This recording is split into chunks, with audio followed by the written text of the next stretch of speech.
जय जगन्नाथ नमस्कार।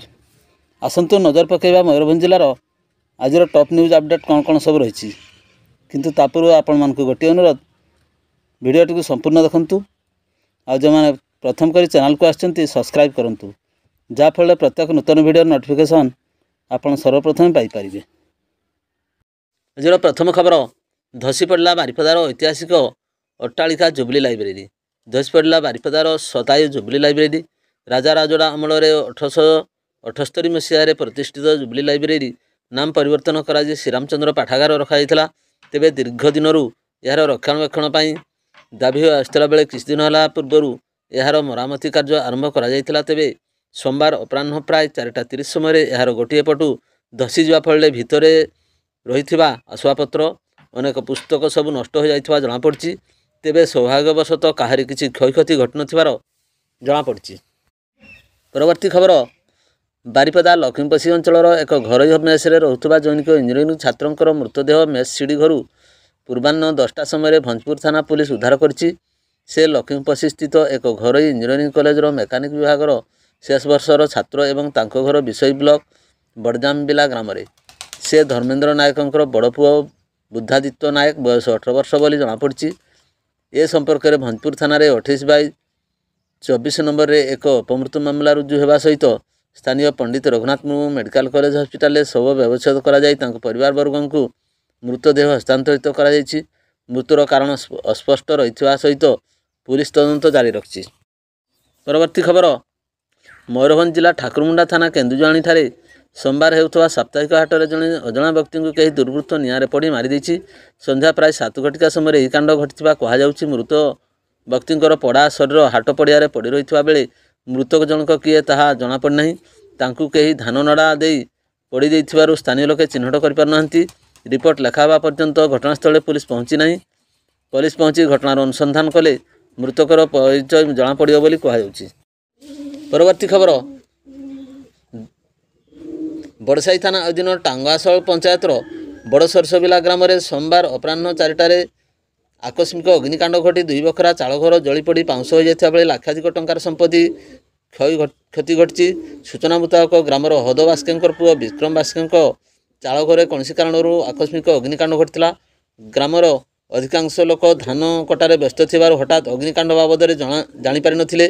निआं क्रमशः उग्र रूप धारण करने सहित पूरा घर हुतु हुतु हो जली जाइथिला। ग्रामवासी सतचेष्टा सत्वे निआं अणायत हो पड़ा बेले बारिपदारू अग्निशम बाहिनी आसी निआं को आयत्त करथिबा बेले सेते बेलकु सबकिछि जलीपड़ी पाउंश हो जाइथिला।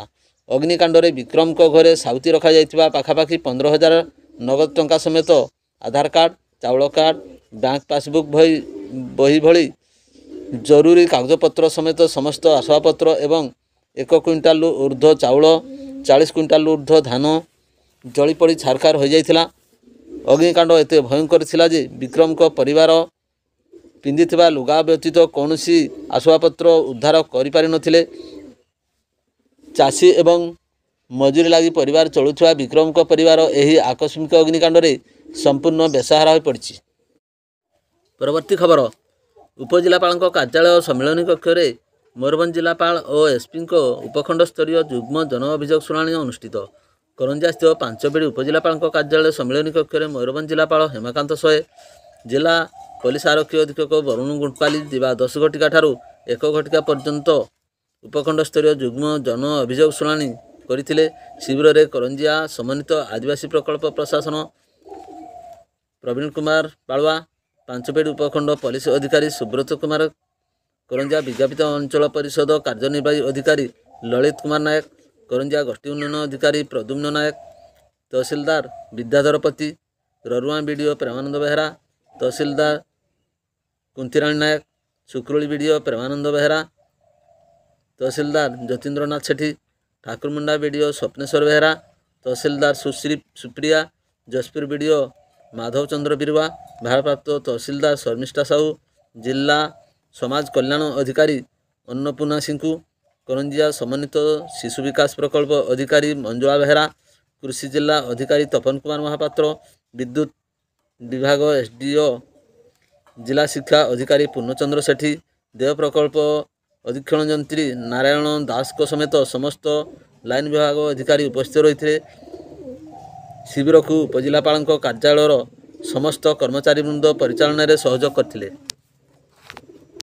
ପରବର୍ତ୍ତୀ ଖବର, ମୟୂରଭଞ୍ଜ ବାଲେଶ୍ୱର ସୀମାନ୍ତ ପଦମପୁର ଛକ ନିକଟରେ ବୈଶିଙ୍ଗା ଅଭିମୁଖେ ଆସୁଥିବା ଏକ ଘରୋଇ ଯାତ୍ରୀବାହୀ ବସ୍ ମାଲ ବୋଝେଇ ହାଇୱା ମଧ୍ୟରେ ମଙ୍ଗଳବାର ସକାଳ 9:30 ସମୟରେ ଦୁର୍ଘଟଣା ଘଟି ଏକାଧିକ ଯାତ୍ରୀ ଆହତ ହୋଇଛନ୍ତି। ସୂଚନା ମୁତାବକ ବୈଶିଙ୍ଗା ଅଭିମୁଖେ ଆସୁଥିବା OD 02Z0105 ନମ୍ବର ବିଶିଷ୍ଟ ଏକ ଆରାୟନ ନାମକ ଏକ ଯାତ୍ରୀବାହୀ ବସ୍ ଯାତ୍ରୀମାନଙ୍କୁ ନେଇ ଆସୁଥିବା ସମୟରେ ମୟୂରଭଞ୍ଜ ବାଲେଶ୍ୱର ସୀମାନ୍ତ ପଦମପୁର ଛକ ନିକଟରେ ସେହି ବୈଶିଙ୍ଗା ଅଭିମୁଖେ ଆସୁଥିବା OD 11K 3134 ନମ୍ବର ବିଶିଷ୍ଟ ମାଲ ବୋଝେଇ ହାଇୱା ଯାତ୍ରୀବାହୀ ବସ୍କୁ ପଛପଟୁ ଧକ୍କା ଦେଇଥିଲା। ଦୁର୍ଘଟଣାରେ ଯାତ୍ରୀବାହୀ ବସ୍ ରାସ୍ତା ପାର୍ଶ୍ୱସ୍ଥ ତଳ ଖସିବା ପୂର୍ବରୁ ଅଟକି ଯାଇଥିଲା ବେଳେ ରାସ୍ତା ମଝିରେ ହାଇୱା ଛିଡ଼ା ହୋଇ ରହିଥିଲା। ହାଇୱା ଧକ୍କାରେ ବସ୍ର ପଛପାଖ ଭାଙ୍ଗି ଚୁରମାର ହୋଇଯାଇଥିବା ବେଳେ ବସ୍ର କିଛି ଯାତ୍ରୀ ଆହତ ହୋଇଛନ୍ତି। ତେବେ 18 ନମ୍ବର ଜାତୀୟ ରାଜପଥ ଉପରେ ଗୋଟିଏ ପାର୍ଶ୍ୱରେ ଯାତାୟାତ ବାଧାପ୍ରାପ୍ତ ହୋଇଥିବା ବେଳେ ଖବର ପାଇ ପୋଲିସ ଘଟଣାସ୍ଥଳରେ ପହଞ୍ଚି ଉଦ୍ଧାର କାର୍ଯ୍ୟ ଆରମ୍ଭ କରିଛି। ତେବେ ଏହି ଦୁର୍ଘଟଣାରେ ହାଇୱାର ସମ୍ମୁଖ ଭାଗ ଓ ଯାତ୍ରୀବାହୀ ବସ୍ର ପଛ ଭାଗ ଭାଙ୍ଗି କ୍ଷତିଗ୍ରସ୍ତ ହୋଇଛି। ପରବର୍ତ୍ତୀ ଖବର, ବେତନଟି କ୍ରିକେଟ କ୍ଲବ ଅନୁକୂଳରେ MPC ହାଇସ୍କୁଲ ଖେଳ ପଡ଼ିଆରେ ସୋମବାର ବେତନଟି ପ୍ରିମିୟର ଲିଗ୍ 2024 ସିଜନ୍ 11 ଉଦ୍ଘାଟିତ ହୋଇଯାଇଛି। ଅତିଥିଗଣ ଗ୍ରାମାଞ୍ଚଳ ଭଳି ଏଭଳି ପ୍ରତିଯୋଗିତା 11 ବର୍ଷ ପହଞ୍ଚିଥିବାରୁ ଆୟୋଜକଙ୍କ ସମେତ ଖେଳାଳିମାନଙ୍କୁ ଅଭିନନ୍ଦନ ଜଣାଇଥିଲେ। କ୍ଲବର ସଭାପତି ଶଶିକାନ୍ତ ମହାପାତ୍ରଙ୍କ ଅଧ୍ୟକ୍ଷତାରେ ଅନୁଷ୍ଠିତ କାର୍ଯ୍ୟକ୍ରମରେ ଅତିଥି ଭାବେ MPC ହାଇସ୍କୁଲର ପ୍ରଧାନ ଶିକ୍ଷକ ଅର୍ଜୁନ ସିଂ, କ୍ଲବର ସମ୍ପାଦକ ଦିଲ୍ଲୀପ କୁମାର ରାଉତ, ସୁଜନ ପାଲ, ପ୍ରକାଶ ବେହେରା, ଅଜୟ ସଜପଡ଼ା, ଛତିଶ ସାହୁ, ନିରଞ୍ଜନ ମହାନ୍ତି, ଜୀବନ ପରିଡ଼ା, ଅମ୍ବିକା ବାରିକ ପ୍ରମୁଖ ଯୋଗଦାନ କରି ଖେଳାଳିମାନଙ୍କୁ ଉତ୍ସାହିତ କରିଥିଲେ। ସଦସ୍ୟ କିଶୋର କୁମାର ନାୟକ ମଞ୍ଚ ପରିଚାଳନା କରିଥିଲେ। ପ୍ରଥମ ମ୍ୟାଚ୍ 11 ଷ୍ଟାର ମରଡ଼ା ବନାମ ମାଣତ୍ରୀ ଟାଇଟନ୍ସ ମଧ୍ୟରେ ଅନୁଷ୍ଠିତ ହୋଇଥିଲା। ପ୍ରଥମେ ବ୍ୟାଟିଂ କରି 11 ଷ୍ଟାର ମରଡ଼ା 20 ଓଭରର 7 ୱିକେଟ୍ ହରାଇ 111 ରନ୍ କରିଥିଲେ। 11 ଷ୍ଟାର ମରଡ଼ା ଅଞ୍ଜନ ଲେଙ୍କା 48 ବଲ୍ରେ 50 ରନ୍ ସଂଗ୍ରହ କରିଥିଲେ। ଜବାବରେ ମାଣତ୍ରୀ ଟାଇଟନ୍ସ 18.2 ବଲ୍ରେ 115 ରନ୍ ସଂଗ୍ରହ କରି ବିଜୟ ଲାଭ କରିଥିଲା। ମାଣତ୍ରୀ ଟାଇଟନ୍ସର ସୁଭାଶିଷ ଧୀର 27 ରନ୍ କରିବା ସହ ଗୋଟିଏ ୱିକେଟ୍ ନେଇ ମ୍ୟାଚ୍କୁ ଜିତିଥିବାରୁ ତାଙ୍କୁ ମ୍ୟାନ୍ ଅଫ୍ ଦି ମ୍ୟାଚ୍ ବିବେଚିତ କରାଯାଇଥିଲା। ଏହି ଖେଳକୁ ପ୍ରକାଶ ଜ୍ୟୋତି, ଆଦିତ୍ୟ ଅନୁମୋଦନ ପାର ପରିଚାଳନା କରିଥିଲେ ବେଳେ ବିକାଶ ଦାସ ଓ ରବୀନ୍ଦ୍ର ସାହୁ ସ୍କୋରର ଥିଲେ। ପରବର୍ତ୍ତୀ ଖବର, ବାଙ୍ଗିରିପୋଷି ଅଞ୍ଚଳରେ ହାତୀପଲ ନଷ୍ଟ କରୁଛନ୍ତି ଧାନ ଫସଲ। ବାଙ୍ଗିରିପୋଷି ଅଞ୍ଚଳରେ ହାତୀପଲ ଧାନ କ୍ଷେତକୁ ଆସି ପାଚିଲା ଧାନ ଖାଇବା ସହିତ ଧାନ ନଷ୍ଟ ମଧ୍ୟ କରୁଛନ୍ତି। ହାତୀକୁ ଘଉଡ଼ାଇବାକୁ ଚେଷ୍ଟା ଜାରି ରଖିଛନ୍ତି ବନ ବିଭାଗର କର୍ମଚାରୀ। ବନ ବିଭାଗର କର୍ମଚାରୀ ହାତୀକୁ ଘଉଡ଼ାଇବା ସହ ହାତୀକୁ ସୁରକ୍ଷା ଦେବା ପାଇଁ ମଧ୍ୟ ଅନବରତ ଚେଷ୍ଟା କରୁଛନ୍ତି। ଦିବା 5 ଘଟିକା ସୁଦ୍ଧା ହାତୀମାନେ ଚାଷ ଜମି ଅଭିମୁଖେ ଯାଉଥିବାର ଦୃଶ୍ୟ ଦେଖିବାକୁ ମିଳିଥିଲା। ପରବର୍ତ୍ତୀ ଖବର, ଚଳିତ ଡିସେମ୍ବର ମାସ 18 ତାରିଖ ଅର୍ଥାତ୍ ଆଜି ସକାଳ 8ଟାରୁ ଅପରାହ୍ନ 5ଟା ପର୍ଯ୍ୟନ୍ତ 33 kV ବିଦ୍ୟୁତ ଲାଇନର ବାର୍ଷିକ ମରାମତି ପାଇଁ ବେତନଟି ନମ୍ବର 1, ନମ୍ବର 2 ଫିଡର ସମେତ ବଡ଼ସାହି ଫିଡର ଅଧୀନସ୍ଥ ସମସ୍ତ ଅଞ୍ଚଳରେ ବିଦ୍ୟୁତ ସରବରାହ ବନ୍ଦ ରହିବା ନେଇ ସୋମବାର ଅପରାହ୍ନ 2ଟାରେ ବେତନଟି ଟାଟା ପାୱାର ଉପଖଣ୍ଡର କାର୍ଯ୍ୟାଳୟ ପକ୍ଷରୁ ଘୋଷଣା କରାଯାଇଛି। ସୂଚନା ମୁତାବକ 33 kV ଲାଇନର ବାର୍ଷିକ ମରାମତି ପାଇଁ ବେତନଟିର ନମ୍ବର 1, ନମ୍ବର 2 33 kV ଫିଡରର ଅଧୀନସ୍ଥ ବେତନଟି, ରଙ୍ଗପାଣି, କୋଚିଲାଖୁଣ୍ଟା, ବୈଶିଙ୍ଗା, ଗଡ଼ଦେଉଳିଆ, ବାଛୁରୀପଡ଼ା, ପଣସିଆ, ଅଁଳା, ହରିପୁର, କୁରାଡ଼ିକ, ମେରଦା, ଦହିକୋଠି ସମେତ ଖଡ଼ିଶଳ, ଦାନ୍ତିଆମୁହାଁ, କୃଷ୍ଣଚନ୍ଦ୍ରପୁର, ବରକନ୍ଦ, ଚିତ୍ରଡ଼ା, ମରଡ଼ା ଏବଂ ରାସଗୋବିନ୍ଦପୁର ଅଞ୍ଚଳର ମାନଙ୍କରେ ସକାଳ 8ଟାରୁ ଅପରାହ୍ନ 5ଟା ପର୍ଯ୍ୟନ୍ତ ଦୀର୍ଘ 9 ଘଣ୍ଟା ଧରି ବିଦ୍ୟୁତ ସରବରାହ ବନ୍ଦ ରହିବା ନେଇ ବେତନଟି ସ୍ଥିତ ଟାଟା ପାୱାର ଉପଖଣ୍ଡ କାର୍ଯ୍ୟାଳୟ ପକ୍ଷରୁ ସୋମବାର ପୂର୍ବାହ୍ନରେ ଘୋଷଣା କରାଯାଇଛି। ସେହିଭଳି ବଡ଼ସାହି ଫିଡର ଅଧୀନସ୍ଥ ବଡ଼ସାହି ସମେତ ମାଣତିରି ତଥା ଅନ୍ୟାନ୍ୟ ସ୍ଥାନମାନଙ୍କରେ ମଧ୍ୟ ଉକ୍ତ ଦିନ 9 ଘଣ୍ଟା ଧରି ବିଦ୍ୟୁତ ସରବରାହ ବନ୍ଦ ରହିବ ବୋଲି ଘୋଷଣା କରାଯାଇଛି। ତଥା ମରାମତି ତଥା ଅନ୍ୟାନ୍ୟ ଆନୁଷଙ୍ଗିକ କାର୍ଯ୍ୟ ସରିବା ମାତ୍ରେ ଲାଇନ୍ ଚାର୍ଜ କରିବାକୁ ଥିବାରୁ ଟାଟା ପାୱାର ଅଧିକାରୀ ଏବଂ କର୍ମଚାରୀଙ୍କ ବିନା ଅନୁମତିରେ କୌଣସି ଟ୍ରାନ୍ସଫର୍ମର କିମ୍ବା ଲାଇନରେ ହାତ ନ ମାରିବାକୁ ଟାଟା ପାୱାର ଜନସାଧାରଣମାନଙ୍କୁ ନିବେଦନ କରାଯାଇଛି। ପରବର୍ତ୍ତୀ ଖବର, ଚାଉଳ ବୋଝେଇ ଟ୍ରକ୍ ମାଡ଼ିଯାଇ ସ୍ୱାସ୍ଥ୍ୟ ବିଭାଗର ଅବସରପ୍ରାପ୍ତ କର୍ମଚାରୀଙ୍କ ମୃତ୍ୟୁକୁ କେନ୍ଦ୍ର କରି ବୈଶିଙ୍ଗା ଥାନା ଅଧୀନ ଆଗ୍ରିଆ ଉପଖଣ୍ଡ ବ୍ରହ୍ମପୁରା ସ୍ଥିତ ରାଇସ୍ ମିଲ୍ ସମ୍ମୁଖରେ କ୍ଷତିପୂରଣ ଦାବିରେ ଟାୟାର ଜାଳି ସ୍ଥାନୀୟ ଲୋକମାନେ ଆନ୍ଦୋଳନ କରୁଥିବା ବେଳେ ଶେଷରେ ସୋମବାର ରାତି 9ଟାରେ मृतकों परिवारवर्ग को क्षतिपूरण प्रदान पर आंदोलन प्रत्याहृत कराଯାଇଛି। सूचना मुताबक रखिणी विष्णुपुर ग्रामर अवसरप्राप्त स्वास्थ्य विभाग कर्मचारी गोपबंधु परिड़ा उपरे एक चाउल बोझे ट्रक माड़ी तांकर शोचनीय मृत्यु घटिला। याकु नै सेठारे उत्तेजना लागि रहिथिबा बेले मृतकों परिवारवर्ग को क्षतिपूरण राशि मिली नथिबारु शेषरे सोमवार राइस मिल सम्मुख में टायर जाली रास्ता अवरोधपूर्वक उत्त्यक्त लोक मैंने आंदोलन आरंभ कर देथिले। खबर पाई बसिंगा पुलिस घटनास्थल पहुंची बेले आपस आलोचना पूर्वक समाधान पाई बसिंगा थाना बैठक बसिथिला। तपन कुमार प्रधान को अध्यक्षतार मजिस्ट्रेट भावे अतिरिक्त तहसीलदार प्रदीप कुमार दास को उपस्थित रे बैठक बसिथिबा बेले एथिरे राइस मिल कर्तृपक्ष ट्रक मालिक संघ मृतकों परिवार वर्ग समेत ग्रामवासी आलोचना बसते। यापर राइस मिल कर्तृपक्ष उभय ट्रक मालिक पक्षर मृतकों परिवार वर्ग को 4 लाख टंकार क्षतिपूरण राशि प्रदान करने पर सोमवार राति 9टार आंदोलन प्रत्याहार करा जायतिला। परवर्ती खबर सुलियापदा अंचल हाथी उपद्रव निया जाली हाथी घौड़ाउछंती चाषी। सुलियापदा अंचल हाथीपल धान खेत को आसी पाचिला धान खाइबा सहित धान मध्य नष्ट करछंती। हाथी को घौड़ाइबा पई चाषी राति निया जाली हाथी घौड़ाइबा चेष्टा जारी रखछंती।